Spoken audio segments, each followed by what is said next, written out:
E 41 minutos, muito bom dia para você, eu sou Júnior Moreira, este é o Conversa de Redação e comigo para debater os principais temas do dia, jornalistas Eduardo Costa, William Travassos e a economista Rita Mundim. Olha só, pessoal, informação de agora cedo, o Banco Central decretou a liquidação extrajudicial da Will Financeira S.A. Crédito, Financiamento e Investimento.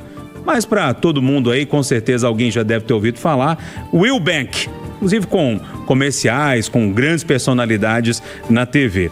O comunicado foi divulgado, como eu disse agora pela manhã, e de acordo com a autoridade monetária, a decisão foi tomada em extensão ao cumprimento da sua situação econômica financeira, da sua insolvência e do vínculo de interesse do Banco Master, que também foi liquidado em novembro de 2025. Para resumir a prosa, Rita Mundim, o dono do Banco Master, Daniel Vorcaro, é um dos controladores, que eu acho que eu posso chamar de fintech. Uma liquidação que já estava meio que esperada pelo mercado, né, Rita? Bom dia para você. Bom dia, Júnior. Bom dia a todos. Exatamente isso. Mais uma vez, eles pediram aquele prazo alegando que teriam compradores para essa instituição. Mas no meio do caminho foi dado a eles um prazo de 120 dias, mas no meio do caminho eles pararam de honrar dívida junto à Mastercard. Aí a Mastercard começou a executar as garantias e aí a liquidação foi consumada.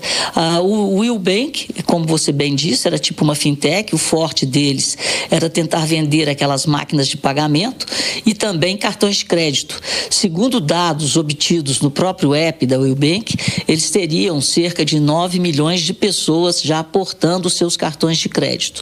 No último ano, teriam movimentado 7 bilhões e meio em movimentações financeiras, mas no primeiro semestre encerraram o semestre com um patrimônio de 300 milhões e uma dívida de quase 300 milhões. Portanto, a coisa já estava bem clara, de novo, que era mais uma instituição financeira que vinha sendo usada para a captação de recursos mal empregados e sabe-se lá como empregados pela holding, Porque quando você tem uma instituição financeira, geralmente você tem um conglomerado financeiro.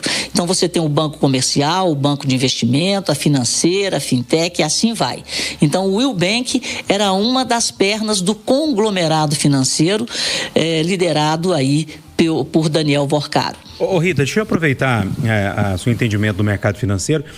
Nesse caso, as pessoas que têm dinheiro nesse banco caem na mesma história do Banco Master. Você sabe me falar como é que isso vai ficar? Porque é um banco que fazia propaganda muito em horários populares da TV, né? Eu acredito que tem muito ouvinte da Itatiaia que deve ter conta nesse banco. Se você comprou um CDB do Will Bank, porque os bancos, eles têm que, como eu estava até explicando ontem na questão da Caixa Econômica, Você precisa, o banco é um intermediário, seja lá em que ponta que ele atue. Então ele capta um dinheiro e vende e fica ali com a diferença entre o preço que ele pagou por esse dinheiro e o preço que ele vendeu esse dinheiro. Então o funding do Will Bank basicamente eram CDBs. Então os CDBs são cobertos sim pelo Fundo Garantidor de Crédito no limite de 250 mil por CPF. Então, quem comprou um CDB do Will Bank vai entrar na fila aí do recebimento do Fundo Garantidor de Crédito. Bacana. Eduardo Costa, mais um capítulo aí desse caso Master, agora envolvendo essa fintech, Esse banco digital, vamos dizer assim. Bom dia. Bom dia a todos. Bom, Júnior, com tristeza, muita tristeza, principalmente porque eu fico pensando, num promotor como Francisco Assis Santiago, outro como André Ubaldino, o juiz como o doutor Lúcio Assunção foi, tantos juízes aí que a gente convive todo dia, sabe? Mas dá uma tristeza tão grande saber que essas coisas erradas, das quais a gente sempre suspeitou e que eram restritas, mas principalmente ao legislativo, mas também ao executivo, estão tomando conta do judiciário, sabe? Falo com tristeza, cidadão que quer respeitar, todo mundo é testemunha aqui do tanto que eu defendi o Supremo em ações polêmicas, como por exemplo no julgamento do 8 de janeiro, sempre salientando que havia equívocos do nosso Moraes ao ser o dono da causa toda. nas penas para os mais humildes, mas que ainda assim eu acreditava na lisura de todo o processo. A gente vai ver umas coisas. Esse negócio do Banco Master não está dando para escutar mais, Júnior. E o que eu falo aqui na rádio tem muito a ver com o que eu ouço por onde quer que eu vá. Quer dizer, tem pelo menos 2 ministros ali que tem que vir a público urgentemente para dizer o seguinte: nós não temos condições moral, ética e profissional de atuar nesse caso. Um é o Moraes, né? O contrato de 129 milhões, que no lugar de explicar, ele quer saber quem vazou. Agora, a situação do Toffoli, Júnior, é inacreditável. Sei da responsabilidade que estou dizendo, sei do risco que estou correndo ao afirmar com todas as letras que o senhor ministro tem que se afastar desse caso. Por tudo que a gente já sabia, por tantas decisões esdrúxulas, por decisões que a nós outros, que não somos operadores do direito, parecem estar movidas por um interesse de até de esconder provas, de anular provas. E quem disse também foi um delegado da Polícia Federal, já disse isso. Agora, eu convido os ouvintes para assistirem uma matéria que está no site Metrópolis, em que a repórter foi lá para a cidade onde está o resort Taiaiá e fez uma investigação. O resort é conhecido como Resort do Toffoli.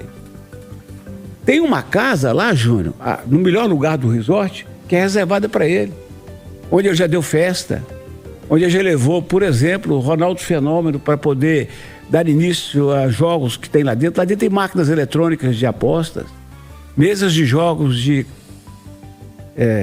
carteado e até um tal de um blackjack, que é uma modalidade de aposta com cartas proibida no Brasil.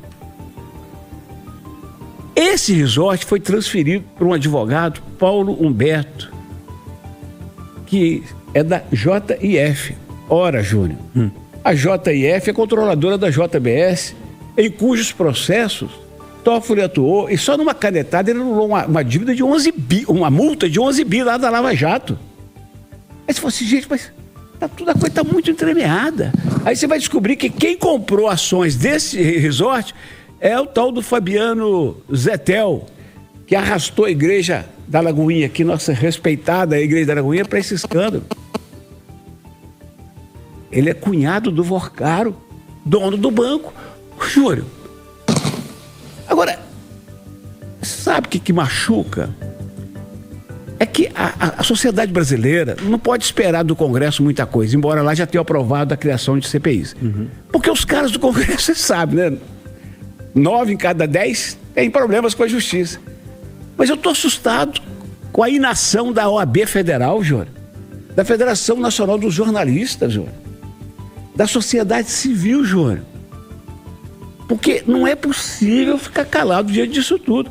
A única coisa, olha para você ver, a única coisa que me faz acreditar que a OAB Federal está calada, que os grandes juristas brasileiros estão calados, na sua maioria, tem um ou outro que fala, é imaginar que, eu não vou mexer não, porque amanhã eu estou com um processo lá e eu não vou poder fazer o meu lobby. Só pode ser isso, Júnior. É interesse para todo lado, né? Mas é um interesse deslavado e vergonhoso. Vergonhoso. Sabe, gente, eu rezo para eu estar enganado, para estar tudo esquisito, mas eu não acredito que com as evidências, com todas as evidências que existem, esse senhor Toffoli senta no processo e fala, não vou sair não. E ninguém tira. Não. Tá de doer, viu? E aí, William Travassos, mais um capítulo aí dessa novela, ou desse filme de terror, eu acho que eu posso chamar assim. Bom dia. Bom dia, Júnior Moreira, bom dia, bancada, bom dia aos ouvintes da Itatiaia. Edu, olhando para você, a gente não pode desistir, sabe?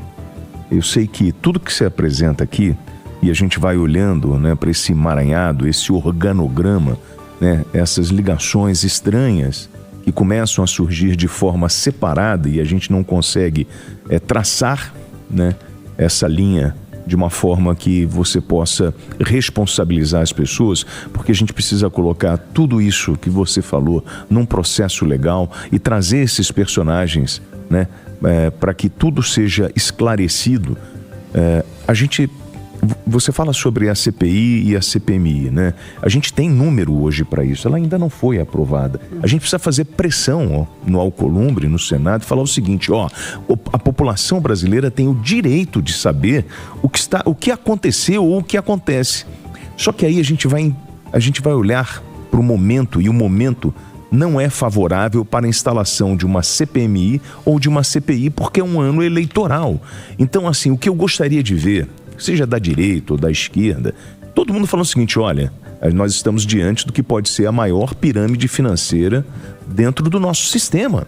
E essa pirâmide, ela pode ter contratado pessoas, ela pode ter corrompido pessoas, né? Seja no judiciário, legislativo, enfim, no executivo. A gente precisa, neste exato momento, dar um basta nesse tipo de situação. E aí eu volto, né, àquele caso da Lava Jato.